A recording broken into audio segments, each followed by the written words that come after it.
नमस्कार, मैं आरबी सिंह यादव और आप देख रहे हैं मेरा YouTube channel R B Singh Yadav editor. आज हम नेतागिरी में दो बड़ी पार्टियों के बड़े नेताओं के बारे में आपके सामने कुछ बात रखेंगे। कांग्रेस के राष्ट्रीय अध्यक्ष मल्लिकार्जुन खड़गे की बात और हमारे वर्तमान प्रधानमंत्री नरेंद्र मोदी की बात। इसका अध्ययन कराना बहुत ज़रूरी है। अब आप देखेंगे मेरे इस बातचीत के बाद आगे वीडियो पर। इस पर हमने कांग्रेस की एक प्रेस कॉन्फ्रेंस का एक हिस्सा लिया है और एक हमारे बहुत ही होनहार और गजब के पत्रकार अभिसार शर्मा की क्लिपिंग, जिसमें उन्होंने सारे पत्रकारों की पत्रकारिता पर सवाल उठाते हुए पोल खोली है। तो आप देखिए दो नेताओं की ये वार्ता और किसमें कितने चरित्र के साथ बात कर रहे हैं, कितने उनके अंदर हाव भाव है, एक दूसरे के प्रति कितनी नफरत है या प्रेम है, ये सब आपको देखने को मिलेगा। तो कहीं मीडिया ठहाके लगा रहा है, कहीं मीडिया सवाल पूछ रहा है, कहीं कुछ कर रहा है, कहीं सवाल भी नहीं पूछ रहा है। तो ये सारी चीज़ें आप अब देखेंगे मेरे अगले वीडियो में। आप देखिए और मेरे चैनल को सब्सक्राइब जरूर कर लें, भूलना नहीं, लंबा है, जरूर पूरा देखें। और उस फीडबैक के आधार पर हम आपको चंद बातें बताएंगे। वो ऐसा भी नहीं हो सकता कि पूरा अभी सभी कुछ हमारे पास है। जो जो लोग आए हमको फीडबैक दिए और खास करके आप लोगों का मैं शुक्रिया अदा करता हूँ कि पूरे मीडिया के हमारे भाई लोग, या चाहे वो प्रिंट मीडिया हो, चाहे वो टीवी हो और यूट्यूब वाले, सभी लोग बहुत इस चुनाव को शांति के साथ करने के लिए कोऑपरेट किए और कोई ऐसा इश्यू हमारे सामने नहीं आया कि वही इन्होंने इस इलेक्शन को खराब किया, गलत करा। ये चीज़ें तो नहीं हुई। इसीलिए मैं पहले आपको सभी को धन्यवाद देता हूँ और सभी मीडिया के हमारे जितने भी फ्रेंड्स हैं, रियली आई थैंक देम। ये कल प्रधानमंत्री मोदी जी ने सारी दुनिया को ये बताया कि उनको महात्मा गांधी के बारे में रिचर्ड एटनबर्ग की फिल्म देखने के बाद पता चला। मुझे हंसी आती है कि एक फिल्म देने के बाद दुनिया को महात्मा गांधी जी का परिचय हुआ। ये कहना एक प्रधानमंत्री जी के लिए मैं समझता हूँ क्या अज्ञान समझो, या वो पढ़े नहीं महात्मा गांधी के बारे में। कम से कम हमारे वक्त तो ये था कि नॉन डिटेल था महात्मा गांधी जी के ऊपर, और अगर पढ़ते या पढ़े होंगे मेरे को मालूम नहीं, ये ऐसी बातें नहीं बोल सकते थे। सारी दुनिया जानती है महात्मा गांधी जी को। यूएनओ के सामने स्टैचूज है और जैसा कि बहुत से नेता लोग महात्मा गांधी जी का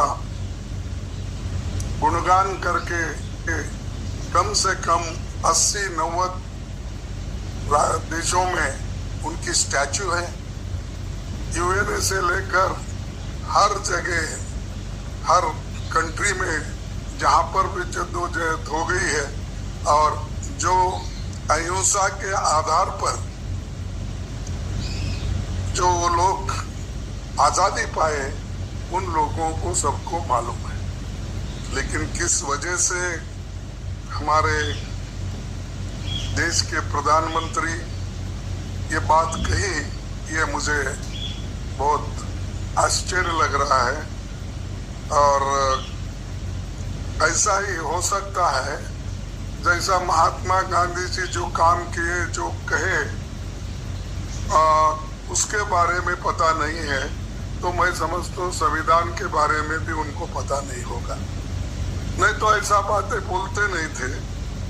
और आज दुनिया में महात्मा गांधी जी का जो नाम लिया जाता है वो इस देश के आज़ादी दिलाने में और इस देश को बनाने में, और गरीबों की वो बात करते थे, अहिंसा की, विकास की, और यहाँ तक कि उन्होंने अपने आज़ादी के बाद आप कैसे देश को देखना चाहते हैं तब पूछा, तो उन्होंने कहा कि मैं ऐसा देखना चाहता हूँ जो भी गरीब है, जिसके आंखों से पानी निकलती है, वो उसके आंसू पूंछने का काम जरूर होना, और हर एक को पेट भर के खाना मिलना, कपड़ा मिलना, मकान रहना, ये उनका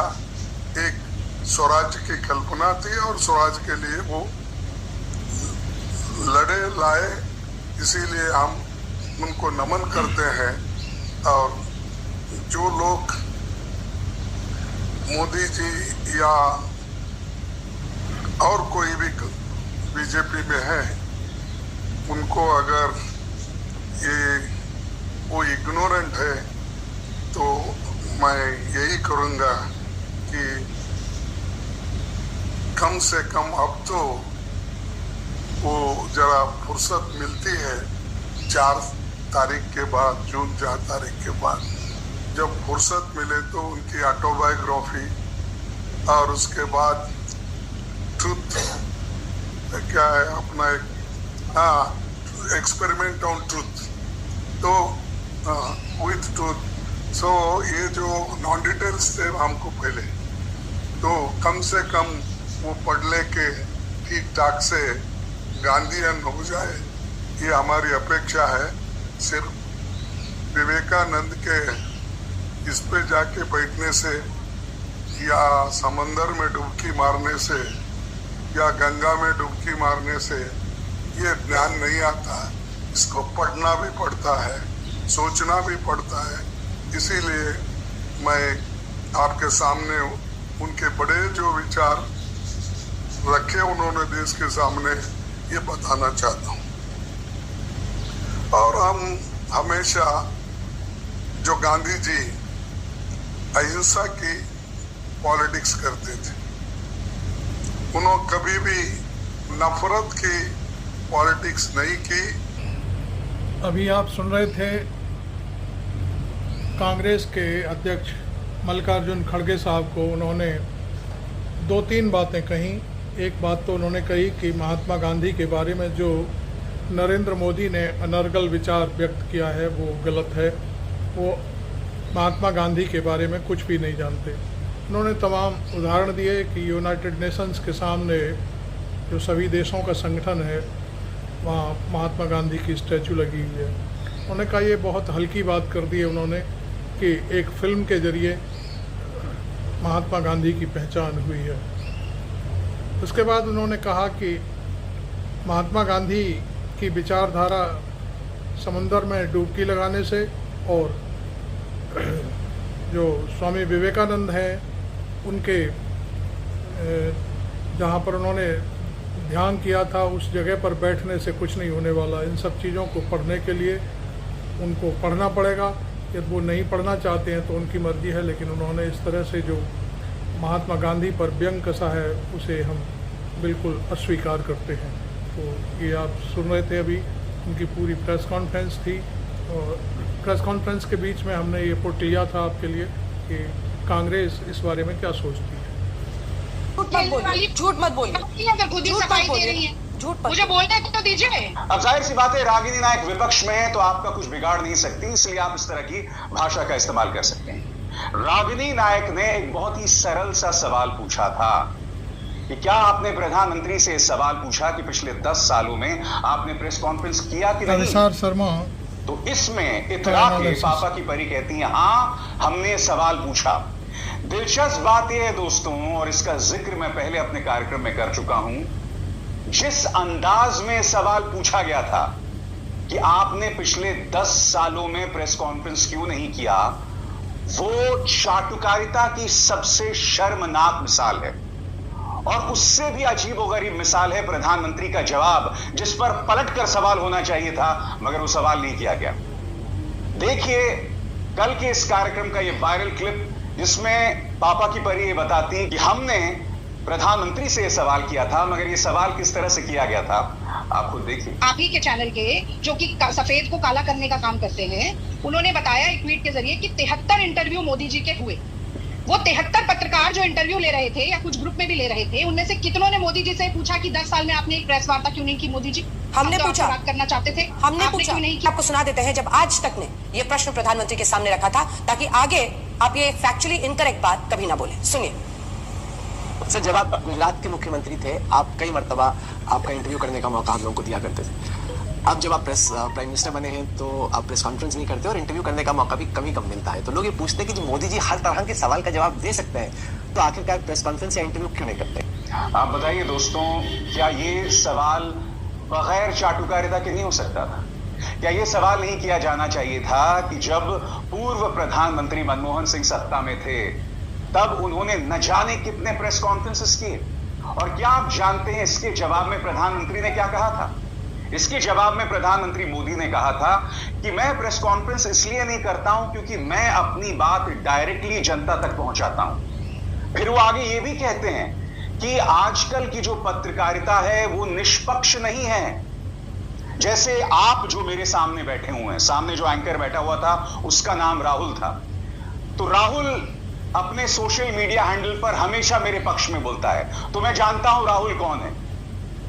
यानी कि प्रधानमंत्री इस बात का इशारा कर रहे थे कि मैं प्रेस कॉन्फ्रेंस इसलिए नहीं करता हूं क्योंकि पत्रकारिता निष्पक्ष नहीं है, पत्रकार निष्पक्ष नहीं है, जो बहुत ही अजीबोगरीब तर्क है।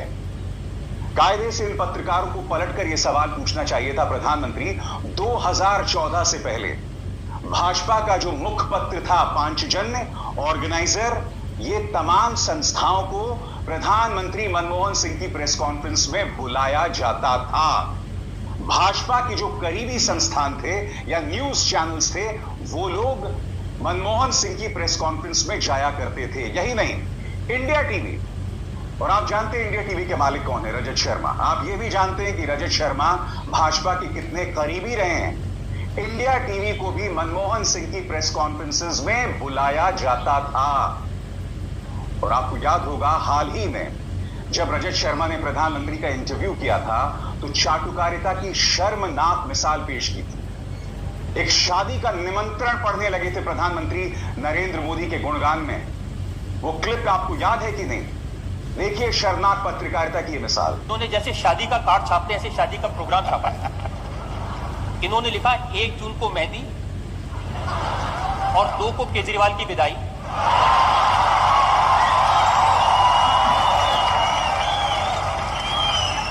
4 जून को ब्रेकफास्ट और उसके बाद हल्दी और लंच पे रोना धोना शुरू।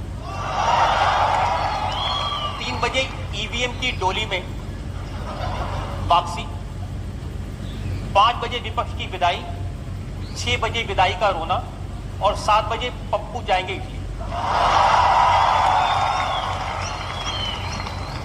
और फिर प्रधानमंत्री नरेंद्र मोदी एएनआई को दिए गए इंटरव्यू में यह कहते हैं कि आप लोगों की विपक्ष से सवाल पूछने की हिम्मत नहीं है। सुनिए एएनआई के इंटरव्यू में प्रधानमंत्री ने क्या कहा था।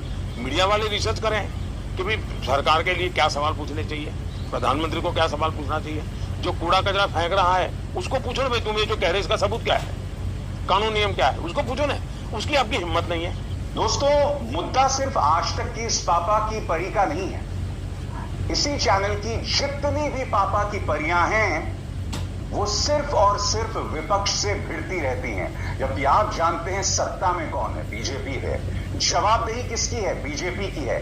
मगर ये तमाम एंकर्स सिर्फ विपक्ष से भिड़ती रहती हैं। मैं आपको याद दिलाना चाहूंगा, इसी पापा की परी ने यह कार्यक्रम किया था इंडिया के पापा। आजाद भारत के इतिहास में एक संबित पात्रा थे जिन्होंने प्रधानमंत्री नरेंद्र मोदी को देश का बाप बताया था, और फिर ये पापा की परी, और फिर ये निष्पक्ष होने का दावा करती हैं। दोस्तों, हकीकत यह है कि पत्रकारिता किस तरह से बदल गई है 2014 के बाद ना, उसकी मैं आपको एक छोटी सी मिसाल देना चाहता हूं। रिपब्लिक का यह संपादक जो आज की तारीख में परम चाटुकार बना हुआ है भाजपा का, परम मतलब परम चाटुकार। देखिए 2014 से पहले मनमोहन सिंह से किस तरह से सवाल करता था, और पूर्व प्रधानमंत्री मनमोहन सिंह उसका जवाब भी देते थे। और फिर आज अभी कुछ ही दिनों पहले ये प्रधानमंत्री नरेंद्र मोदी की किस तरह से चाटुकारिता कर रहा है, मिसाल देखिए, आप समझ जाएंगे। Mr. Prime Minister, you say you have to make compromises. There can't be a compromise with corruption, and there cannot be a compromise even if you're running a coalition government. And sometimes when corruption happens right under your nose, Mr. Prime Minister, you spoke about the coverage in the media. There is a general view that had the Devas ISRO deal of the scam not been exposed by the media, it would have gone through. My specific question to you on the Devas ISRO deal is this: that there are people in your government, allegedly people in the Prime Minister's office, there are people in the closed bureaucracy who were in the know about the deal after the decision to blacklist the company was taken in July. And now we know that they were still in backroom talks with the same blacklisted company till a few weeks back. In that context, Mr. Prime Minister, there are people who are in the know about a scam of a deal, they delayed action in the deal, and they continued some backroom talks, and we were told these talks are normal. Mr. Prime Minister, is it normal to continue backroom talks with the blacklisted company? Thank you for a scam like this. Pradhan Mantri ji, today we commit to you with all our energy.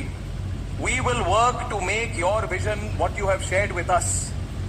And Pradhan Mantri ji, आपकी feelings, आपकी सोच, आपकी clarity, आपका direction जो है, your vision of transformation will be a reality. Everyone here, every viewer of Republic, every citizen of the country, प्रधानमंत्री जी, मुझे कोई लॉबी इकोसिस्टम की बात नहीं करनी।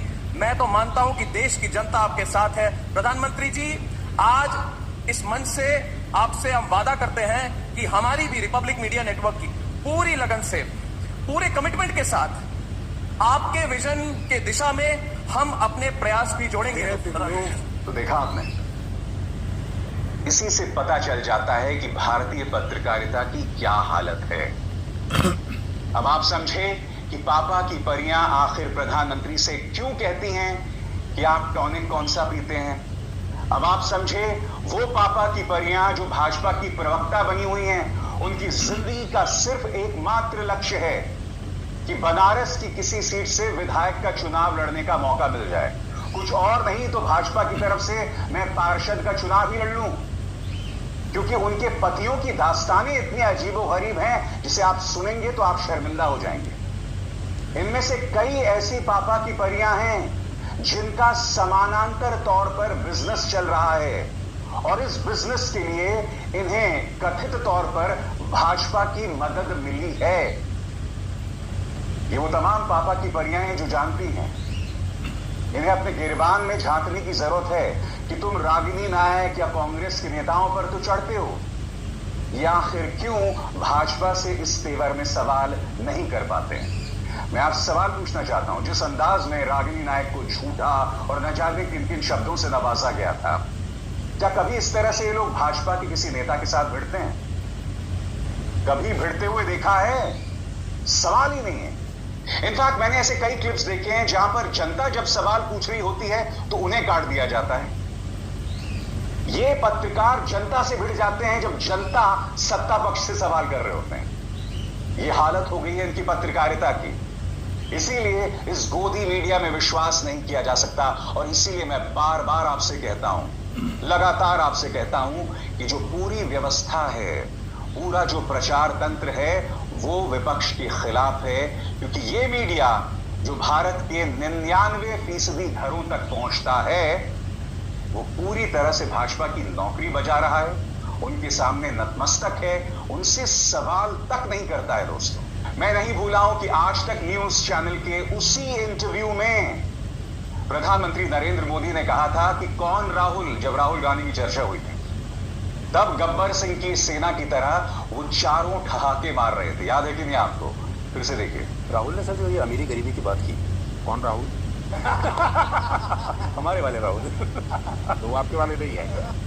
मैं नहीं भूला हूं दोस्तों, आज तक के वो 4 एंकर्स जो प्रधानमंत्री नरेंद्र मोदी का इंटरव्यू कर रहे थे, उनमें से एक ने अब से कुछ महीनों पहले एक कार्यक्रम किया था, याद है आपको, मोरबी पुल हादसा। उसके लिए उस तिहाड़ रिटर्न्ड पत्रकार ने, जो लोग मारे गए थे, दोष उन पर मढ़ा था। मैं नहीं भूला हूं कि इनमें से ये वो पत्रकार थे, जब हाथरस कांड हुआ था तब जो गुड़िया मारी गई थी, जिसका शव पेट्रोल से जला दिया गया था, उसके चरित्र के बारे में न्यूज चैनल्स ने अनर्गल प्रलाप किए थे। मैं नहीं भूला हूं, EMI जब बढ़ जाता है तब ये लोग दोष जनता पर मढ़ते हैं। इत्तेफाकन ये वही तिहाड़ी पत्रकार है, याद कीजिएगा, जब दिल्ली की जनता ने आम आदमी पार्टी को चुना था तब ये दिल्ली की जनता को गाली दे रहे थे। मैं सवाल पूछना चाहता हूं इन पापा की परियों से, इन तिहाड़ रिटर्न पत्रकारों से, इन गुल्लुओं और कालुओं से, और एक बहुत ही गंभीर सवाल है, तुम ये जो पत्रकारिता कर रहे हो, जो शर्मनाक है लोकतंत्र के लिए, क्या तुम अपने बच्चों से आंखों में आंखें डालकर देख सकते हो? क्या कभी तुम्हारे बच्चे तुमसे सवाल करते हैं कि तुम्हारी कोई रीढ़ नहीं है और तुम किस तरह का भारत हमारे लिए छोड़कर जा रहे हो?